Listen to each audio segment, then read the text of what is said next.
ಆ ಪರಮೇಶ್ವರನ ಯಾರಾದ್ರು ಗೃಹ ಸಚಿವ ಅಂತ ಕರಿತೀರಾ?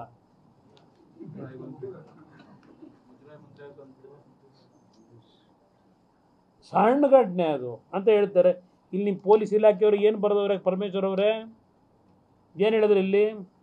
ಕೋಮುಗಲೆಯನ್ನು ಉಂಟು ಮಾಡುವ ಉದ್ದೇಶದಿಂದ ಮಾರಕಾಸ್ತ್ರಗಳಿಂದ ಕಬ್ಬಿಣದ ಪೈಪ್ಗಳು, ಕಲ್ಲು ದೊಣ್ಣೆಗಳನ್ನು ತೆಗೆದುಕೊಂಡು ವಾಪಸ್ ಮಂಡ್ಯ ವೃತ್ತದ ಕಡೆಗಾದಂತೆ ಒಂದು ಪರಸ್ಪರ ಪ್ರಚೋದನಾತ್ಮಕ ಘೋಷಣೆ ಕೂಗಲು ಶುರು ಮಾಡಿದರು.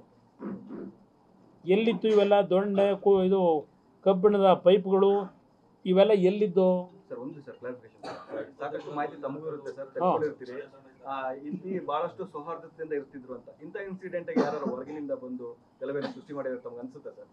ನನಗೆ ತನಿಖೆಯಲ್ಲಿ ಬರಲಿ, ನಾನು ಯಾರ ಮೇಲೂ ಆಪಾದನೆ ಮಾಡ್ತಿಲ್ಲ. ಇಲ್ಲಿ ನಾನು ಹೇಳೋದು ಪೊಲೀಸ್ ವೈಫಲ್ಯ ಸ್ಥಳೀಯವಾಗಿ.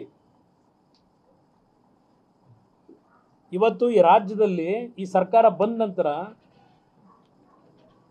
ಇಲಾಖಾ ಅಧಿಕಾರಿಗಳನ್ನು ಯಾವ ಮಟ್ಟಕ್ಕೆ ಇವತ್ತು ಪರಿಣಾಮಕಾರಿಯಾಗಿ ಕೆಲಸ ಮಾಡಲಿಕ್ಕೆ ನೀವು ಬಿಟ್ಟಿದ್ದೀರಿ. ನೀವು ಪ್ರತಿಯೊಂದಕ್ಕೂ ರಾಜಕೀಯ, ವಿರೋಧಿಗಳನ್ನ ಹತ್ತಿಕ್ಲಿಕ್ಕೆ ನಿಮಗೆ ಬೇಕಾದಂಥ ರೀತಿಯಲ್ಲ ಆ ಅಧಿಕಾರಿಗಳನ್ನ ಪಾಪ ಯೂಸ್ ಮಾಡ್ತಿದ್ದೀರಿ.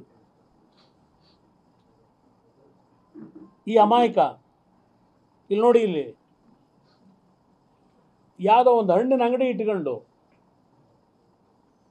ಇಂಥ ಒಂದು ದೇವರು ಕೊಟ್ಟಿರ್ತಕ್ಕಂಥ ಒಂದು ಇದರಲ್ಲಿ ಕಷ್ಟಪಟ್ಟು ಗೌರವಯುತವಾಗಿ ಬದುಕ್ತಕ್ಕಂಥ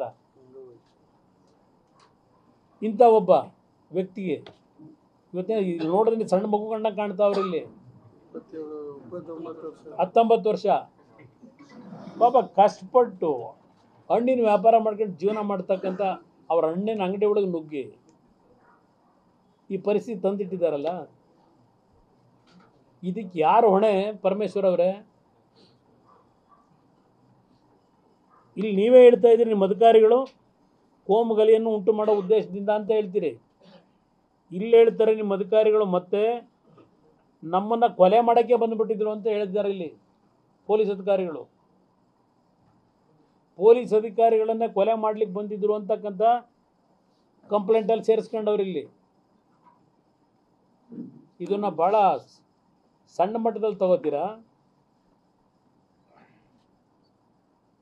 ಮುಖ್ಯಮಂತ್ರಿಗೂ ಕೇಳಲಿಕ್ಕೆ ಬಯಸ್ತೀನಿ, ಇದೇನು ಆಡಳಿತ ಅಂತ ಕರಿತೀರಾ ನೀವು? ಇದು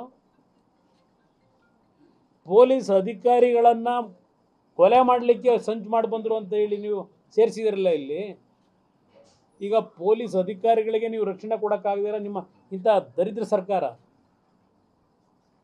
ಜನಸಾಮಾನ್ಯರ ಪರಿಸ್ಥಿತಿ ಏನಾಗಬೇಕು ಈ ರಾಜ್ಯದಲ್ಲಿ?